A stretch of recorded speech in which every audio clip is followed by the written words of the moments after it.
Good afternoon, everybody. Welcome to the webinar. Thanks for joining. I'm your host for today's webinar, and our topic is a speech language pathologist real estate journey. Many of you might already know me. My name is Vinky Lumba, and my company name is Lumba Investment Group. I have a strong information technology and academia background. I have also done some commercial brokerage in my previous life.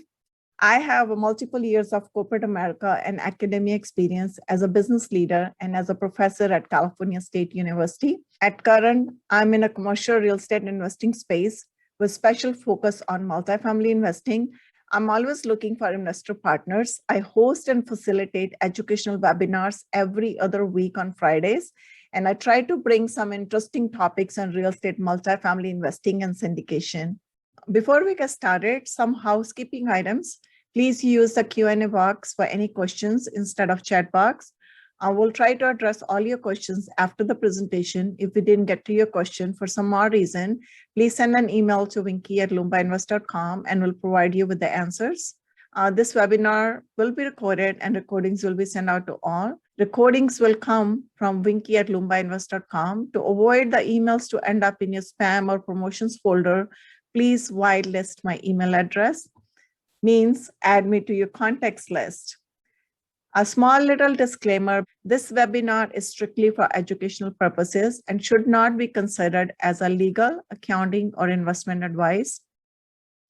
This webinar does not represent an offer to sell or a solicitation of any offer to purchase an investment or security. The strategies mentioned in this presentation may not be applicable for everyone. The information presented is believed to be accurate and reliable. We make no representation or warranties, expressed or implied, as to the accuracy of such information, and we explicitly disclaim any and all liability that may be based on such information and/or errors or omissions thereof. Please consult your own attorney, financial advisor, and CPA for legal matters, investments, and specific tax situation. Once again, this webinar is strictly for education purposes and knowledge sharing only. How to reach me? You can go to my website, lumbainvest.com, to download a free copy, 7 Reasons Why Real Estate Syndication Build Long-Term Wealth. And if we are not connected on social media, please reach out and connect with me on Facebook, LinkedIn, and Insta. Now a little bit about our guest. Today, our special guest is Esther Rises Lowenbein. Esther has redefined the face of real estate by offering professional and on-demand service. Esther services the commercial real estate market as a realtor, investor, and a syndicator. She has successfully closed over $300 million in commercial transactions thus far. Esther raised $30 million of private capital in 8 months. She's recognized as a serial networker and has a knack at connecting buyers, sellers, and investors. Esther has obtained her master's degree in speech language pathology from Adelphi University in 2007. After working in the industry for some time, Esther pivoted to commercial real estate for several reasons, and she's not looking to go back. She's an entrepreneur and a philanthropist. She takes pride in her wonderful children. Additionally, Esther, together with her husband, are extremely active in the community and run a nonprofit providing relief for underprivileged individuals. Welcome, Esther. We're so happy and thanks for coming to our meetup today. Thank you. Thank you for that warm introduction. Jim, before we get started, would you like to say something? A great opportunity for everyone today to get to meet Esther a little bit. Whenever I talk to her, I feel like I'm talking to the Energizer Bunny of real estate, that she just does not have an off switch, always, full steam ahead, always seems to be juggling a lot of balls very successfully, and it seems effortless for her. So we're really excited about getting a chance to talk to her today. The topic is today a speech language pathologist real estate journey. So we wanted to ask you if you can tell us a little bit about yourself and your professional background. How did it all start? All right. So when I was a little girl, I had a little brother that had a lisp, and my mother brought a speech language pathologist to help remediate his lisp. And I was so impressed of how the speech therapist was working with my brother and helped him remediate his lisp that I decided to go into that field. pursue a degree in speech language pathology. So I did so. I straight out of college, I was super determined, and I started straight out of high school. I started college right away, whereas most of my friends went off for a year in seminary. I was like, I'm doing this. I'm starting right away. And I obtained my bachelor's, and then my master's from Adelphi University.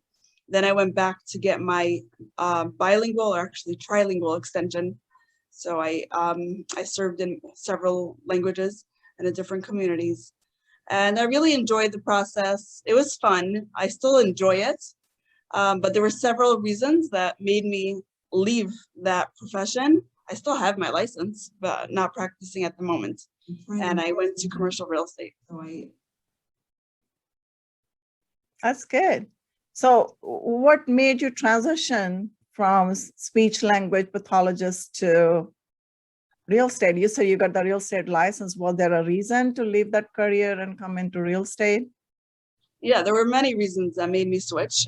Several of them, I talk about several. One day I'll maybe have the courage to share.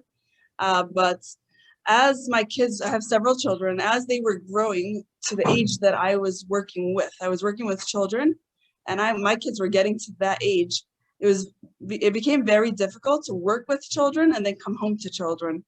It was exhausting for me. Like, it was tiring. I was like, I need to work in that more professional environment, speak to adults once in a while. So, and I just gained more energy from talking to people. And I guess dealing with children all day was quite draining for me. That was one reason. Another reason is I moved from Brooklyn, New York to Rockland County, New York. In Brooklyn, the system of how speech is run is fairly easy. Every agency gets cases in one school or in one location. So everything is like scheduled back to back, and it's easy to work. As long as you got the schedule set, and as the fits with the teachers, you're good to go. In Rockland County, I come here and every agency gets random cases all over. So I had to start traveling around. And I was traveling from house to house. And I said, the only way I can do this is, the only way I can travel from house to house is selling the homes and not working in them. So I actually got started on the residential end before I went into the commercial space. That was a second reason. A third reason was I have an amazing husband, and he just spoils me to no end. And he always took care of all the finances, and I just didn't know anything. I didn't know a thing, like, to the point that 4.5 years ago when we bought our first home, I didn't even know what a mortgage was at that time. He just did everything. And one day I'm like, after several health scares and different things, I'm like, okay, I need to wake up and learn something. I need to get out there and start knowing. I need to know what's out there. I need to know about finances. I need to know about, what's going on in the world. So I kind of like, I knew my profession, and then I knew how to swipe the credit card, but that was my extent of financial knowledge. We had a running joke between us that we were in a workshop. He would work and I would shop. He was fine with it, and so was I. But then I just needed something more. So that was a big reason that was a big factor for me switching careers. And the reason I went into commercial real estate was because I like to network. I love meeting people. I love getting to know people. I figured this is the best place to be. It's all about networking and making connections, and I like that. So let me try this out and see how that goes. I like numbers. I like the professional environment. So I kind of like chose a career that fit my personality. So it's interesting that you said you were having to travel so much that it just made sense to pursue that license as a realtor. But was there more there? I mean, was there something about real estate? I know a little bit of the background that there's other members of the family that are also in the industry. Did that have an influence?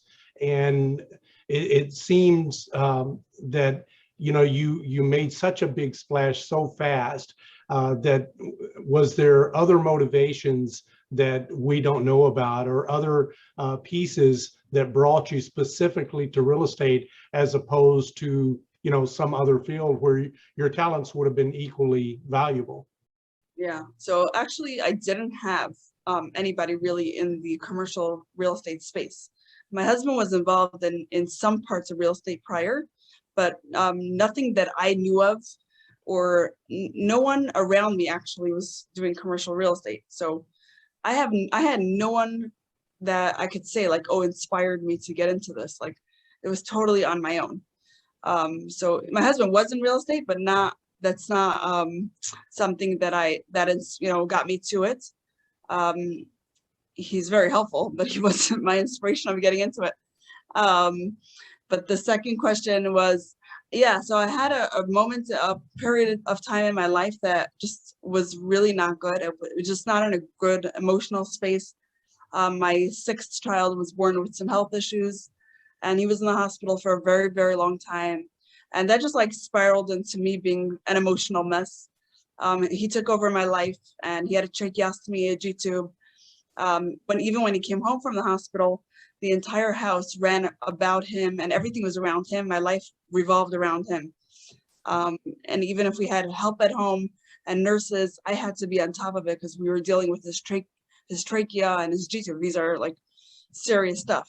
So I took it very hard. I mean, there was other factors involved. We moved in the middle, and then I had another 2 babies.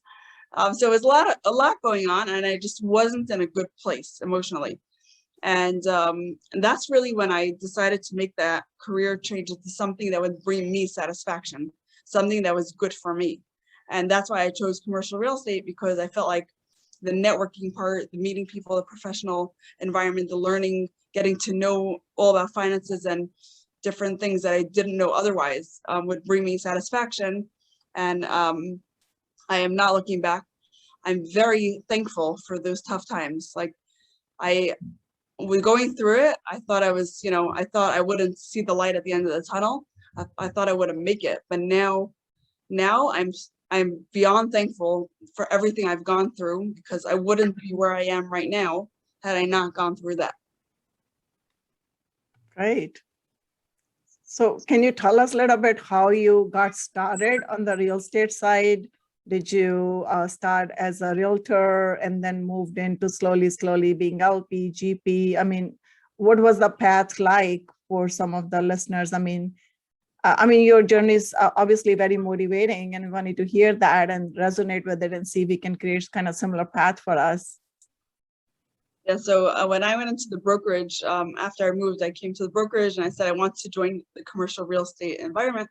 The broker told me, you need to start on the residential end.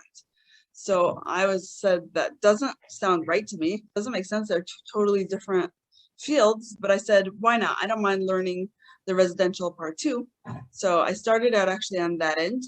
And for several reasons, I moved quickly into the commercial space. It's very saturated here with many realtors in my area, and it was just, it's a different environment. I still enjoy it very much. I love going to see the homes, and I love creating that personal connection with the buyers that you do in the residential field versus the commercial. So I do enjoy that part, but the commercial space is much more professional, and it's you're dealing with like-minded people. You don't have to be a psychologist or a marriage counselor. You're just dealing with factual numbers, and you have to work hard. There's a lot to it, but it's totally different. So I slowly got into the commercial space, started transacting.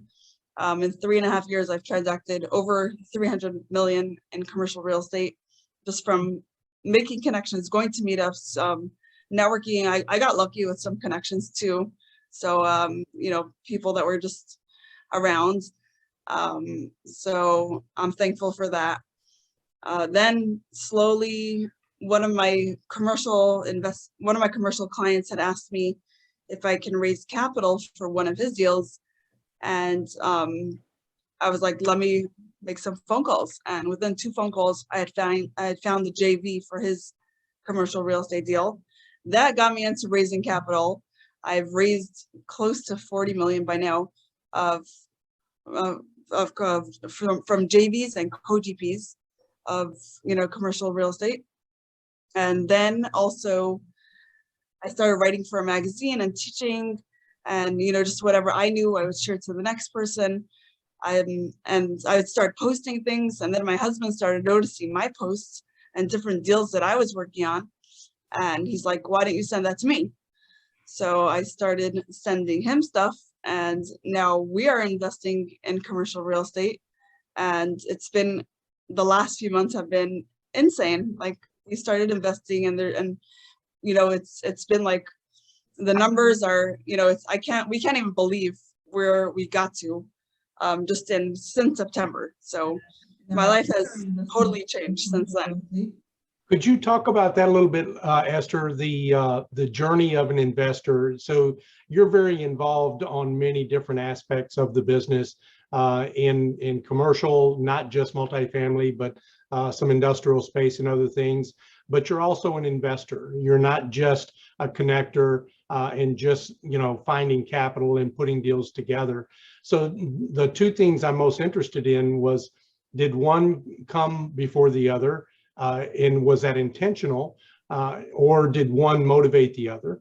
And also, before you started raising capital, did you have any idea how successful you would be at it? Did you feel like there was a pool there, a special, I like to say, fish in your own pond where no one else is fishing, and you're going to be a lot more successful? Did you know how deep your pond was?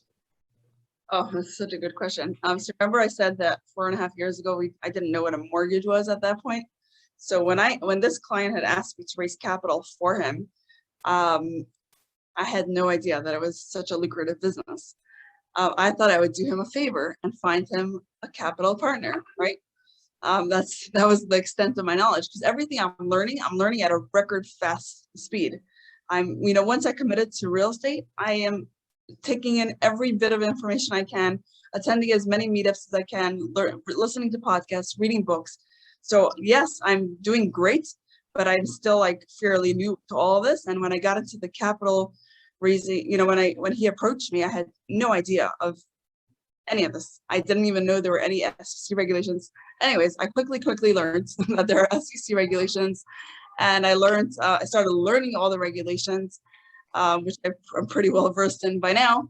And then, I guess I was just like talking to a few people, and from that, other people came to me and asked me to help them raise capital.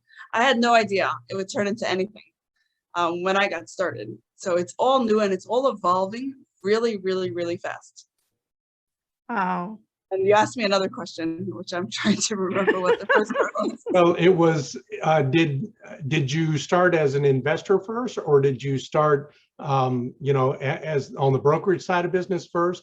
Kind of which came first, and did one motivate the other? So I started as a realtor, and then I started raising capital, which I began like the beginning of COVID time. And then only recently, like the last 7-ish months, did we start like really like pedal to the metal investing. So we actually closed on a property this week, which is very exciting. So we're investing in the industrial, office, and triple net retail space as of now. I did initially I did plan on going in. My initial plan was to go in as an LP into multifamily deals, and I wanted to record the journey of investing in many deals at once, obviously with vetted sponsors, and I wanted to document the journey. But then a few industrial opportunities came our way. We partnered with someone that has acquired a lot of real estate, and so those opportunities just came up and we couldn't refuse them. So that was the reason for going in that direction. And when a lot of people get started and they're trying to raise money for the first time, they reach out mostly to friends and family. And was that your experience? Did you reach out to friends and family, or did you have a bigger network? And with friends and family, a lot of people are very hesitant.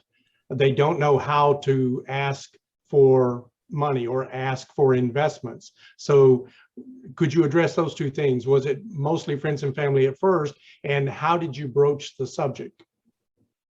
So my personal friends and family don't have too much money, but these are people that I had gained a relationship with, I established a rapport with, meaning from being a realtor. So these are people that I was dealing with because I was a realtor and I was transacting on deals. So that's where my capital came from. People that I had made a connection with. So we became friendly over business. And how was it hard? It was, so from networking, I amassed a big list of, of connections. And I kind of like just tapped into the people I was dealing with at the time to reach out for the capital. So the first chunk that I raised was actually fairly easy because I had those people right there. So yeah, going forward now, I'm like opening a fund to raise from LPs, and that is so much harder than raising from JVs and co-GPs. I'm still like connecting JVs together, but raising from LPs is a whole new world. When people say raising capital is hard, yes, it's hard to raise from LPs. So, but I'm excited to try it and challenge myself and see where it goes. So I have two questions for you. Going back to your conversation, you mentioned that you quickly you went to multiple networking sessions and you build relations quickly. So how did you build that trust that quickly that you were able to raise $30 million in 8 months? And I would like to hear that story too. How did you do 30 million in 8 months? But first, if you can enlighten us, how did you build this trust with the other people that they were willing to give you money in millions? Yeah, so raising from JVs and GPs is different than raising from LPs, because when you raise a GP and a GP is a general partner and a JV is a joint venture, those people have a say in the deal. So it's more like just connecting partners. So as long as the people kind of matched and they like the property, I guess you can call it whatever you want, raising capital, making connections, matchmaking, however you call it. So that was much easier because those people were in charge of the deal. They're just as in charge as the other person. They have a say in the deal. So it was much easier. And I got lucky. The people were right there. So it wasn't, I mean, I had the network that I created, but that's the cool part. Like once you create the network, you could just tap into it and see who's interested in what deal. I mean, there were a lot of deals that didn't work out. So it was a lot of effort, just to connect the right people, but they were right there because I was dealing with these people on a daily basis, just finding them deals, sourcing deals for them. Right. So you wanted to tell us about your $30 million raise in 8 months. How much effort was involved, or how did you do that? Was that your first raise, or that's including your first raise? Those were for 6 different properties. And like I said, those were the ones I literally just connected the people. So that was, the last stretch of money raising is harder. First of all, once you're fully aware of, all the regulations and stuff, you have to be really careful how you raise, and it's definitely more challenging to raise, once you're trying to raise smaller amounts from other people. But you never know where that one person's going to come from. So now I'm working on a few deals. They can all work out in one day, or they can take a long time. Who knows, right? It's all a matter of trying and seeing who fits who. I'm busy with this all day, whether I'm connecting people to properties or people to partners or money to deals. It's all a matter of making connections and seeing who fits for what. So it's like a financial real estate matchmaker. So is it like some of them like institutions that you're talking to when you're private people? Yeah, private. Mm-hmm. I'm happy to talk to institutions too. Yeah, I mean, that'll be like big money right there. That's what I was thinking. So is there any special tools or techniques that you can share with us for the capital raise? First of all, be you. When you're going out and talking to people, don't try to be someone you're not, just be your natural self. And people like to see, they like dealing with people that they see. Maybe I talk too much and I overshare and people know about my lifestyle. So maybe that makes people comfortable. But also I do my best to be as transparent as possible, as honest as possible. I think that's super important because everyone's money is hard earned and it's important to them. So and I try to treat people's properties and money with respect. So I think that's important. Networking is key. But So- then networking is key, but the thing is trust is the other key, right? Networking does not necessarily bring you the money, but networking and after that, building that trust, that was the definitely. technique that I was asking you earlier. Yeah, well, really the people that I connected had to trust each other more than they had to trust me because I connected them. So they had to trust each other more. I've had stories where there was no trust and the deal didn't go through. One property in particular, the guy had bought it at $7 million below market value. It was an amazing deal. He had something amazing going on. And I had gotten 7 people on the call with him to invest at different times. Not one person wanted to invest with him because he wasn't being transparent. He wasn't providing all the necessary documents and financials. He ended up losing the deal, which just comes to show that if you're not fully transparent, you know, things don't always work out. But I know one other thing I do know is that I'm very careful. I kind of vet the sponsor that I'm dealing with before I go out and try to find something for them. So that's something I'm very careful with now. Could you talk about that a little more, Esther, about how do you do that? I know, you know, everyone has a different story, but and I know that you have to get to a level of trust, but do you have any particular things that you do or questions that you ask, or what does that look like for you? Yeah, well, I want to have a conversation with the person. Number one, you can just talking to someone for some time, you can smell out, you know, who they are and what they're all about. And then you want to see what the person's track record is, what they've done, if I can, I'd ask them for references, who invested with them in the past. I want to see their portfolio. I want to see deals that they've closed in the past. So that's pretty much it. Checking out them as a person and what they've done. And there's so many stories out there, and there's so many people you got to be careful from. There's only an extent of how careful you can be in finding out, but you got to do your best. So a lot of people early on when they're getting started with this, that's one of the problems that they have, and one of the things that you already mentioned about transparency or lack thereof. Did you ever feel like you were at a loss of control and potentially didn't know how you were going to fit in on the GP team? And did you eventually work through that? And if so, how? Or did you just walk away from those sponsors? Yeah, there are many people that I didn't take on. Many. Sometimes the deal's too small to deal with. Like if I can't find someone right away, I'm not going to put in that effort into really like searching. And also if they're super new, or if it's right now I'm turning away. I mean, I turned away a lot of retail and hotels, but now there are some really good deals in the works. So I'm looking at a few, but it's a big picture that you have to look at. You have to look at, like I said, the sponsor, the deal, their history, just the overall picture. Yeah, there are many people that I'm not working with. I can right now, I have over 40 deals that need capital at the moment, but I am only going to work with sponsors that, number one, I can join as a GP, because I need to do that legally. I need to do some work on the deal. So if I can join the deal as a GP, then I can technically raise for them. Well, if it's raising from LPs, I need to join. So that's one thing. And yeah, I need to see something that they've done. It has to make sense.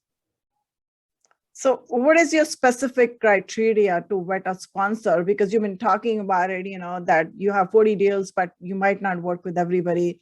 And I'm assuming that you have some set criteria that you follow. Is that something that you can share with us? Yeah, so I'm not an expert in this. Like I just started doing this recently. So I'm just figuring it out as I go. I mean, I'm just using my sixth sense of common sense and intuition is a really big thing. So I'm using that a lot, and obviously I'm checking out their track record, but I can't tell you like specific things that I'm checking out for. It's all new to me. Raising from LPs is new. So it's, you know what I mean? It's just like pretty much what I said. It's, you know, really seeing what the sponsor's all about. I check them out online if I can, their history. I want to see their portfolio. I want to really like look into who they're dealing with and just feel them out kind of myself. You know, if I can talk to them and have a conversation and feel like I would want to invest. Right now, I'm actually only raising for deals that I'm investing in myself. Like if I'm starting a fund, I'm putting in my own money where my mouth is. I have to really believe in that deal or that person in order to take other people's money and put it in there too. So if I'm going in myself and I'm doing that research myself, then I'll pitch it to the next person and say, hey, would you like to join in this as well? So I'm going to ask you that question again. I think it's kind of reiterating. So what specific metrics that you look for in a deal that makes you feel comfortable to partner with somebody? Oh, in a deal. I mean, just deal choose sponsor. Yes, you wanted to see the track record and you see, you know, how strong they are in a particular industry since you are in multiple places or multiple locations as well. You know, how they are savvy about the location and all that. But how about the deal itself? Do you see the deal too and some metrics, key metrics that you look at and decide, okay, yeah, this seems like a good deal. Maybe I wanted to invest in it. Yeah, definitely. It's a good question. So what I'm going to be doing now is I hired an underwriter myself. So I'm sort of filtering through all those deals through the underwriter. Obviously, the numbers have to make sense. The location has to make sense. The waterfall deal structure has to make sense. Every deal has its own story. Every deal is different. There are no two deals alike, and every sponsor has their own plan. You know what they plan on doing. Do they plan on refinancing? Do they plan on rehabbing? Do they plan on selling the property? So you need to see the entire picture. You know, every asset is different. Every location is different. You can have office buildings in one area that's amazing, and a few blocks down, you can have office buildings that are totally vacant. So it's really like, you know, deal specific. So you said waterfall. What is waterfall? Can you tell us that a little bit? The waterfall is the breakdown of how the investor is going to get paid. If someone comes in and invests as an LP, you get to see the entire breakdown of, you know, the average yearly returns or IRR, and every deal has its own metrics and how they're returning money to the investor over how long, etc. Great. So I find it really interesting looking at your progression, and now you're hiring an underwriter. Could you talk about that a little bit? How did you decide to do that, and where did you go to find the underwriter? And is this somebody that you're creating as an employee or a partner? What does that look like? Yeah, we hired him part-time also for our investments. My husband actually hired him, so he found him actually through the other partner that we joined with. So it just his personal hire that we trust. Why'd I hire somebody? So number one, we're investing a lot, so we need somebody handy. And I started learning about, you know, underwriting, and it's pretty interesting, but I can't do everything. So I'm delegating that part to a trusted party. That's key, that this is a team sport, and so you're, as most people will teach or mentor or coach, is, you know, find your strength and play to your strength and delegate the things that you either don't like doing or you don't feel that's where your time is gaining the most efficiencies. So that's a great lesson. I'm trying to learn how to delegate. It's not easy. It's very hard. Yeah. I think that's the name of the game. But the only problem is everybody thinks I'm good at everything. So you want everything perfect. And it's very hard to find like your mini me or your clone, you know, basically. If I have to, I'll just clone myself to do all the work. Yeah. Exactly. Also on my end, everything's happening so fast. Everything's shifting so fast. Like where we were 7 months ago is not where we are now. So it's so hard to like, train someone in. and have What them has keep. changed for you, Esther, over the last 7 or 8 months as far as how do you, you're so busy. Are you using any tools to help track your day, or have you implemented any new things that are part of your daily routine, or have you just always been good at juggling your schedule? Everything is so new, so every day is like a whole new juggle, in itself. I also have a lot of going on family-wise, but I started a website which helped me automate things a lot, and it's still a work in progress. I'm still working on it, but the website helped me tremendously. I used to send out NDAs like manually, one at a time. One day I sent out 200. It was insane. So now kind of it goes through my website automatically. So that's a huge load off me. It's a lot. To get through my emails every day is quite the feat. My calendar is, I have to write down every single thing, because if not, it doesn't happen. Everything has to be written down, and I have to keep on checking my calendar to make sure that I don't overbook, or I try not to forget things, or even like with my family and work, I have to keep everything as organized as possible. In terms of personally, since it's been insanely crazy, I hardly cooked in the last 6-7 months.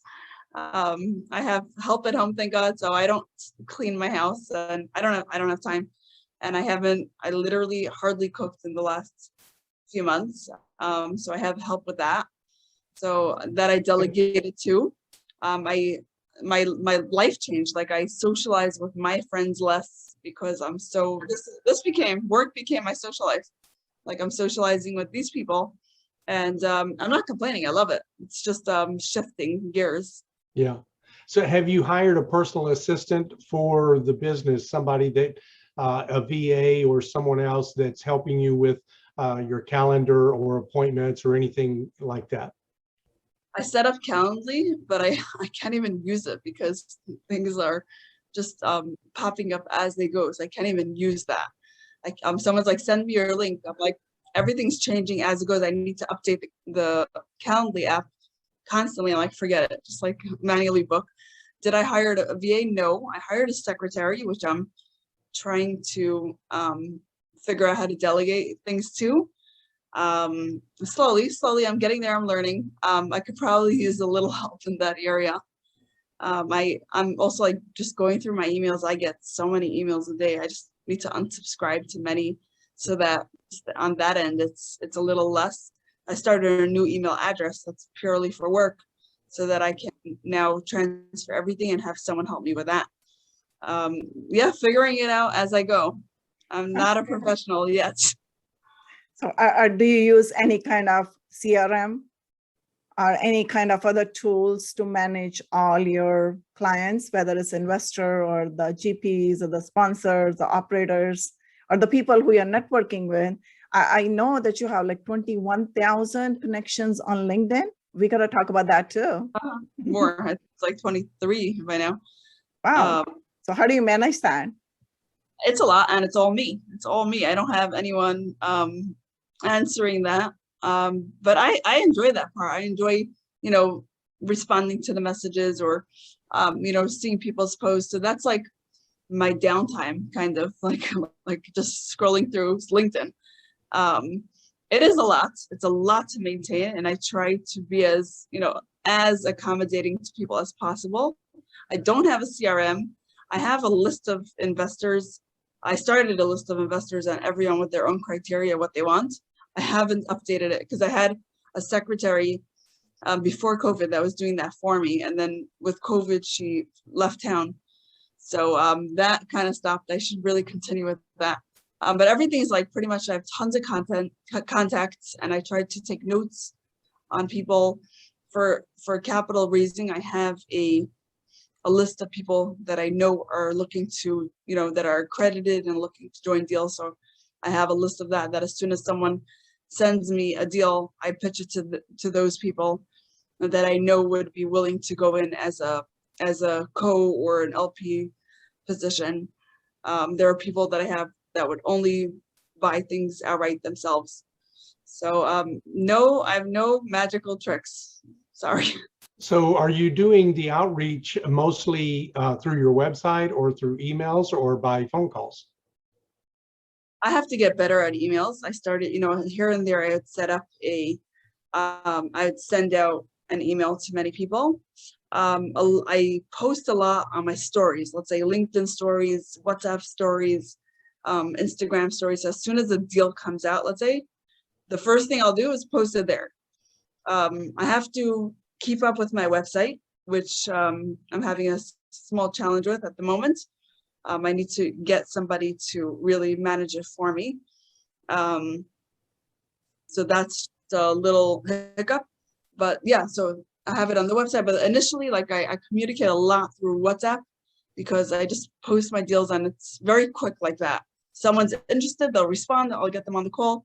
Today I think I had like at least 4 conference calls today of just buyers and sellers that I connected. So I'm doing a lot of that, a lot of conference calls. It's a lot. I'm juggling a lot. And I'm trying to figure it out.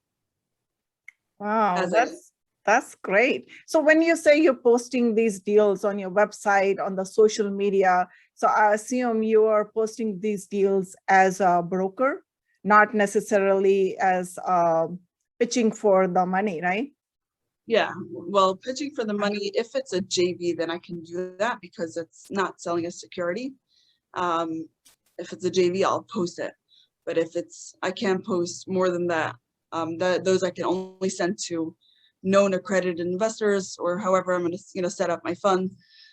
Those you have to be careful with. But initially, yes, as a broker, as soon as I get a deal, I post, let's say, like a vague description of it. That's how I do it. Something vague. And if someone has further interest, let's say right now, property just came up.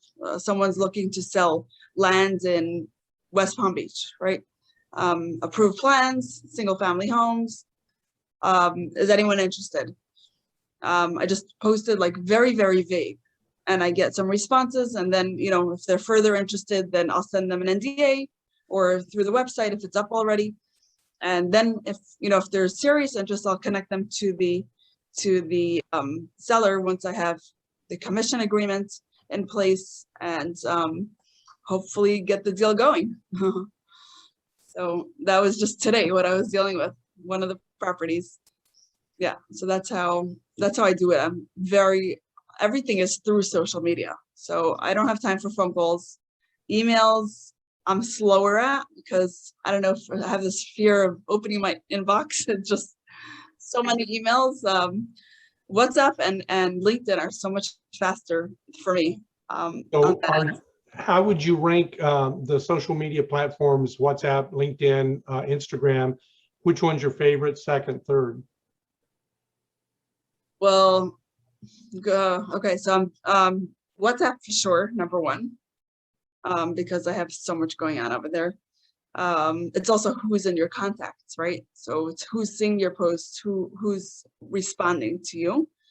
And then LinkedIn also very active. Lately a little less because I've been so busy. I don't think I've posted something in some time, just because it's been insanely busy. Also, I try to think of content to post. I try to make it something more meaningful. Like if it's not a 24-hour story, I try to make it a little more meaningful. If it's a story, whatever, it's going to disappear soon. But yes, I respond to my LinkedIn messages and I try to engage with other people, which is also nice to do, to respond to other people's things and cheer other people on along the way. I enjoy seeing other people's success. Lots of congrats on LinkedIn. People post their deals. So I like to see that. Yeah, and then Instagram, I overshare my personal life too, if anyone wants to go see. I feel like in my personal life and also my professional, it's on one page on Instagram. I feel like my professional is on my feed, but my personal is in the stories. So I feel like if somebody wants to kind of get to see me, they can just find me online and they'll get to know me that way. I feel like I'm more vulnerable that way and people get to see me that way and trust me more that way because I'm sharing it all, So, I mean, not all, but some. That's good. Yeah. I wanted to ask you about the WhatsApp. You mentioned you use WhatsApp a lot. So how do you manage to use WhatsApp for the real estate listings? Just post it on my status, and whoever responds, I further engage with them.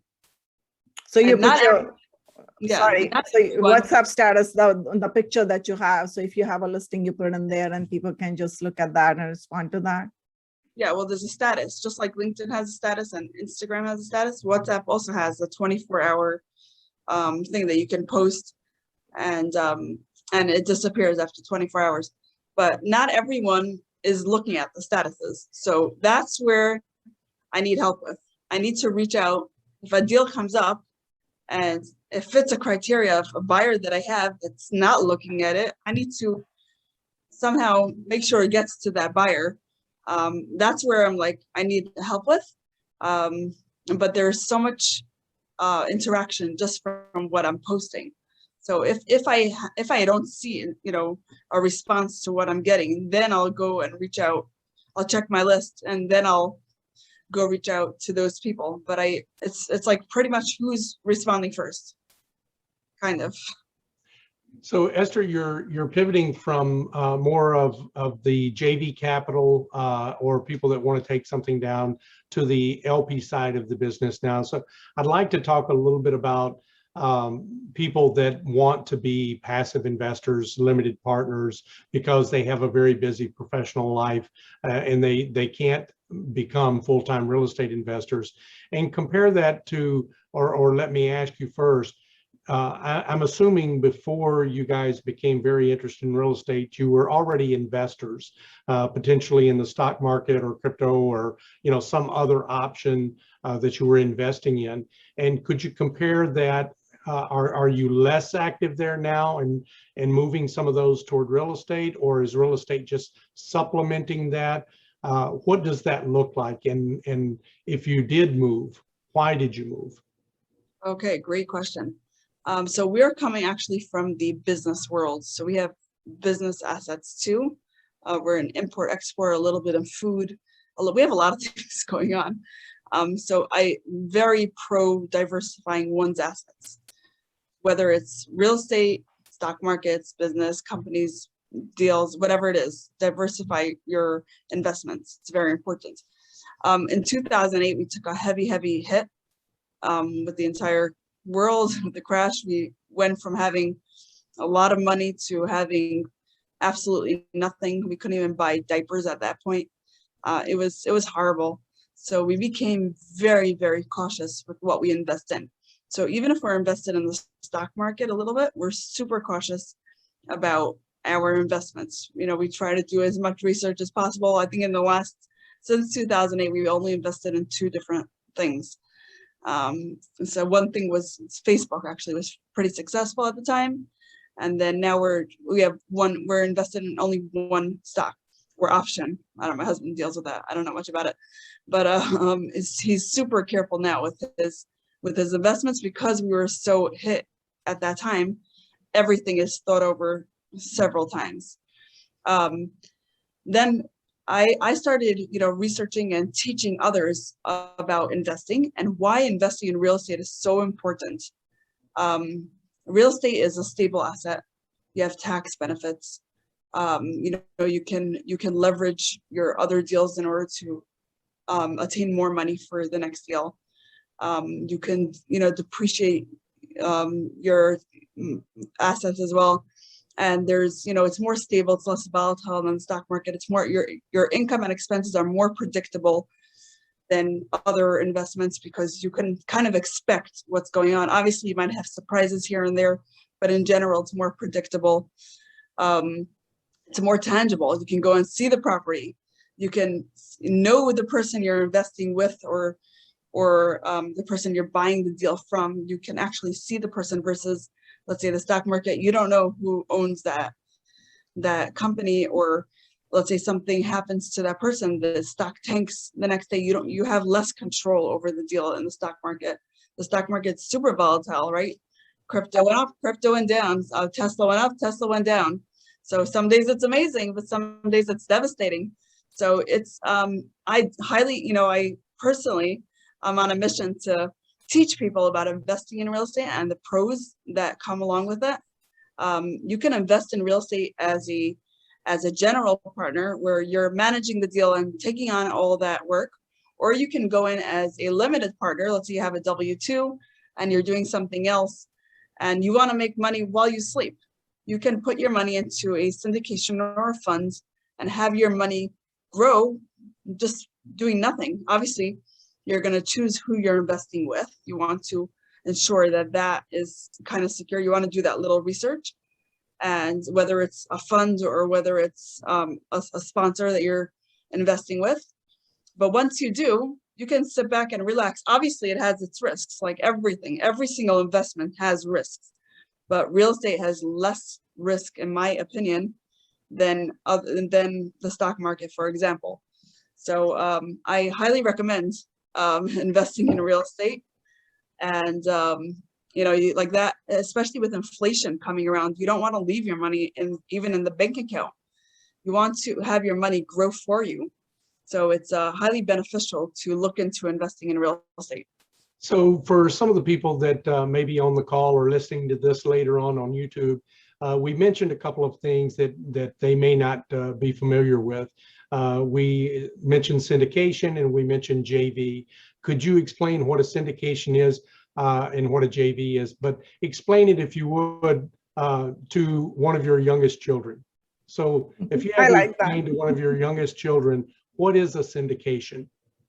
Syndication is, young children, is where several people come together and they pool money together. They bring money together for a common purpose. In real estate, it's in order to buy real estate and with the intention of refinancing, building, rehabbing, eventually selling. That's in terms of real estate. But you can pool money together for any business or any deal you want to pitch, any tech or healthcare. There's many kinds of syndications. Real estate is just one. A joint venture is when two entities together join and they sort of run the deal together. They lead the deal together. However it's structured, not always is it 50-50. Sometimes you could have more than two people coming on a deal. Pretty much that. Yes. So I like that. So to further that analogy, if I could, a joint venture, mom and dad decide to buy a nice big backyard swing set for the kids. Mom and dad made the decision. Mom and dad have the money. The kids really didn't have much input. But if the kids are getting an allowance, in my case, let's say, we have 5 kids, they're all getting an allowance. They all have been bugging mom and dad for a swing set for a long time. They really want a swing set. They just don't have enough money to buy one. And they're not adults. They can't walk in the store and buy it. They need mom and dad to kind of decide, what are we going to buy? How are we going to buy it? How's it going to be set up? Where is it going to be set up? So mom and dad are the general partners or the GPs on that deal. And all my brothers and sisters get to pitch in a little bit because individually we can't afford the swing set. But collectively we can afford to buy the swing set, but we have to share it. And mom and dad are making the decisions. We're only limited partners in that deal. Would that be a decent analogy for the kids? Love that. That's awesome. I love that analogy, Jim. You rocked it, Jim. I love it. You're welcome to come teach my kids. That's really good. So since we are on the topic, I wanted to ask you, Esther, as a passive investor, what do I need to know, or what are my options? Because see, when you're talking to the passive investors, when you talk about real estate investing, people get interested, but at the same time, they get cold feet. They're thinking about it. Oh, what are my risks? What will go downhill? Would I lose my money? So what are the key indicators that you can share with us for the passive investors, that they should look for, and then that gives them some comfort level, some confidence to go ahead with the deal? Yeah, number one, every single investment has risk. You have to acknowledge that. But you have to, at the same time, try to find the deals that have the least risk involved. Well, it also all depends on the person's appetite. There's some people that are more prone to taking risks, and there are and some are, you just want stable assets. And then you have people that can put their money down for years and let it sit for 7 years in a ground up development that's going to take, that's not even approved, or let's say whatever.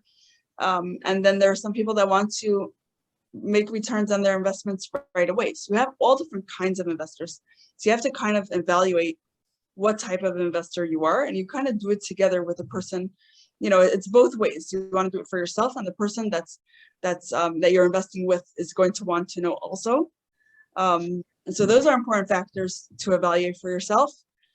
It also depends on how much you want to be involved, right? Do you want to just give your money and make returns, get a quarterly or yearly check, however it's structured? Or do you want to be involved in the deal? Do you want to know what's going on? I personally like when people are involved. I like when people know what's going on. I also feel like I'm in the education mode, that I want people to know everything and then eventually see what it's like to invest in real estate and potentially invest in their own deal one day. So I'm all for being in the know, but it all depends on the person's personal preferences. That's true, because some people, they like mailbox money. Oh, since I said that, can you talk about that too? What is mailbox money? Like making money while you sleep. You put your money into an investment and it cash flows for you. You get a check every so often, and you're not doing anything. Right. I know I heard this saying from Warren Buffett. He said that if you're not making money while you're sleeping, you're going to be working till your last day. Exactly. So I don't want to be that person, right? I love commercial real estate space. That's super awesome. We do have some questions. To work, but it's also nice to have that continuous cash flow. That's true. I do have some questions from the audience.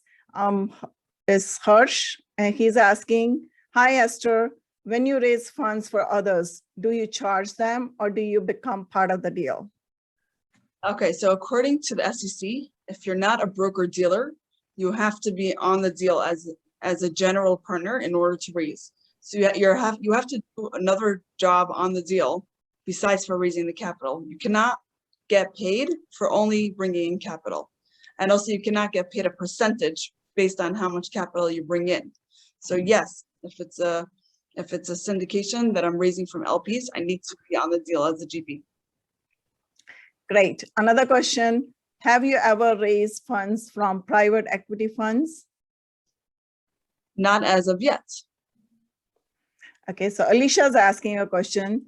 Good afternoon, evening, Jim, Winky, and Esther. What specific system does Esther use? Oh, we went through that. It's embarrassing, but I don't have any specific systems. I'm figuring it out. Help me out. Esther is the system. I do want to remind everyone that we live in an age of technology. We have people like Tim Ferriss in the 4-hour work week, that everyone wants to systematize everything. Everyone wants an app for everything. And most of my friends, and granted I'm 63, most of my friends are ancient, but most of my friends still raise capital the old-fashioned way, exactly the way Esther's doing it. Most of them don't journal on a keyboard. They still journal with a pencil and a paper. And most of them are still picking up the phone as opposed to having a Zoom call. Most of them do not have a website. They do not have an investor portal. They're not utilizing all of this technology. That's not to say that these things aren't beneficial. It's only to say they're not necessary for you to be successful in this business. And Esther is proof, even in this day and age, you can do it through pure grit and personality and hard work. But not everybody is the Energizer Bunny. And so some technology can definitely take a load off of you and make your day a little easier. Yeah, well, thank you. Talking about starting a fund. So my fund is going to have a software that is going to make it easier. So where I can implement different things, I am.